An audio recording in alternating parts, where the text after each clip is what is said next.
In the early 1930s, millions of people across the United States believed the financial system around them was permanent and stable. Banks had existed for generations. Credit was expanding rapidly. Consumer optimism was high, and for many households, it felt as though prosperity had become the natural condition of modern life. Then, almost gradually at first, confidence began to crack.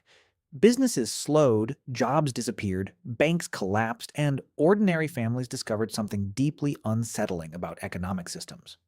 When debt grows faster than resilience, even small disruptions can become life-changing events.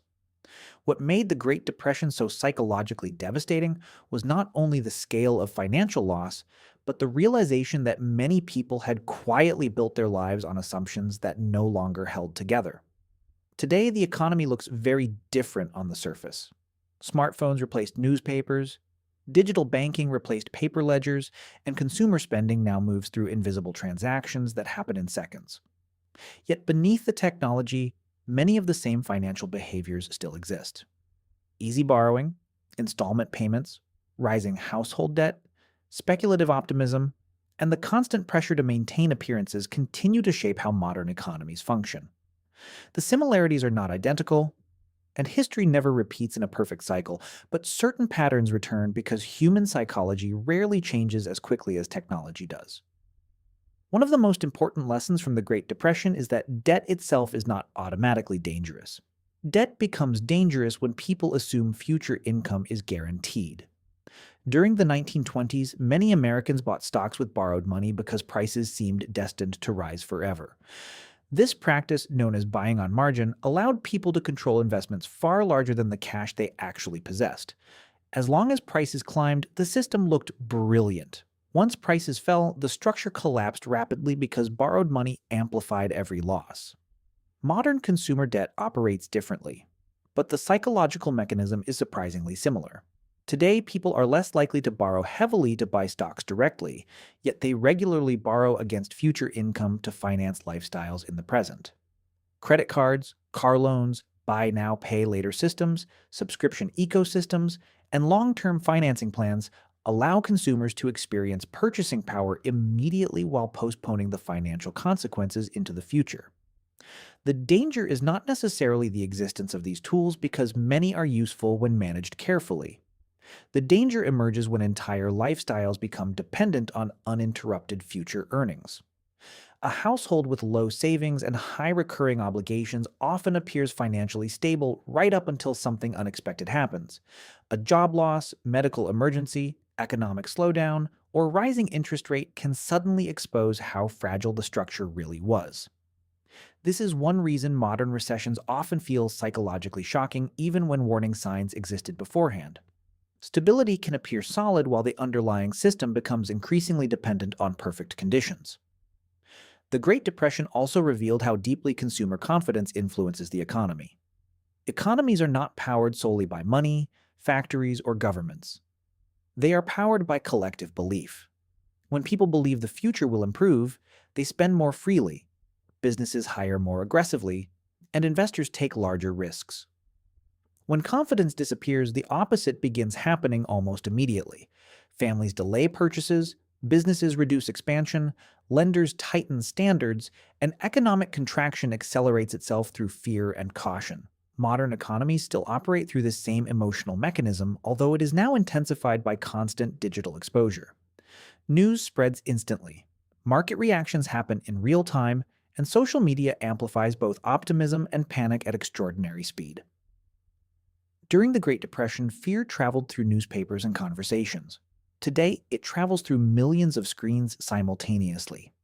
The velocity of emotional contagion has increased dramatically, which means financial psychology now affects markets faster than at almost any point in history. There is also another parallel that receives less attention: the social pressure surrounding visible consumption. During the 1920s, consumer culture expanded rapidly as advertising became more sophisticated and mass production lowered the cost of household goods. Owning modern products became associated with status, progress, and identity. Many families stretched beyond their financial limits because consumption increasingly signaled personal success. Modern consumer culture operates at an even more intense level because visibility has become permanent. Social media allows people to compare lifestyles continuously, often against carefully curated versions of reality. Expensive vacations, luxury apartments, high end technology, and outward displays of productivity create subtle psychological pressure to spend beyond sustainable levels. The result is that many people feel financially behind, not because they lack necessities, but because they are constantly measuring themselves against amplified standards of success. Behavioral economics explains this through relative comparison theory. Human satisfaction is heavily influenced not only by absolute conditions, but by perceived social position. A person earning a stable income may still feel financially anxious if surrounded by images of greater wealth. This psychological effect can quietly encourage overspending even among financially responsible individuals. In this way, modern debt is often emotional before it becomes mathematical. The mathematics, however, eventually matter. Small recurring financial obligations accumulate with surprising force over time. A subscription here, a finance device there, a slightly larger car payment, recurring delivery services, rising housing costs, and interest-bearing balances may each seem manageable individually. Combined together, they can create a fixed monthly structure that leaves very little room for uncertainty. The modern economy often normalizes these recurring expenses because they arrive in fragmented forms rather than one overwhelming bill. This creates an illusion of affordability. A product no longer needs to feel cheap in total price if the monthly payment appears small enough. Businesses understand this extremely well because consumer psychology responds differently to recurring micropayments than to large immediate costs. During the Great Depression era, installment plans expanded consumer purchasing behavior. Today, digital finance systems have refined that model into an extraordinarily sophisticated global structure. One of the quieter lessons from the Great Depression is that liquidity matters more than appearances during economic stress. Many families before the crash appeared prosperous because they owned assets or consumed visibly, yet lacked accessible savings when conditions worsened. In modern terms, this translates into the difference between looking financially successful and actually possessing financial resilience. High income alone does not necessarily create security if expenses expand alongside it.